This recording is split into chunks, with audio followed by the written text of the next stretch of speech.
আজকে জাস্ট ঝটপট একটা রান্না দেখাবো। এটা শুধুমাত্র ব্যাচেলরদের জন্য, আর বিশেষ করে হচ্ছে আমাদের প্রবাসী ভাই যারা বাহিরে আছেন তাদের জন্য। রান্নাটা খুবই সিম্পল। ইলিশ মাছ দিয়ে আমি মুখি দিয়ে রান্না করবো, অনেকে বলে ঘাটি, আর আমাদের ঢাকায় বলে মুখি।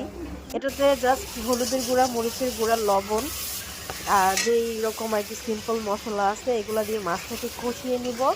দেন আমি যে মুখিটা মানে কেটে রাখছি ওটাকে দিয়ে সিম্পলভাবে রান্না করে নিব। এটা কিন্তু খুবই সহজ, ঠিক আছে? এখানে যারা যারা প্রবাসে থাকেন আমার ভাইয়েরা খুব কষ্ট, তারা রান্না করে খেতে খুব কষ্ট করে। তো এটা খুবই ইজি, আপনারা ট্রাই করতে পারেন। আর এই ভিডিওটি রান্নাটি যেভাবে করেছি এভাবে যদি করেন তাহলে ব্যাচেলর ভাইয়েরা আমি আশা করি খেয়ে আপনাদের মানে ভালো লাগবে আর কি।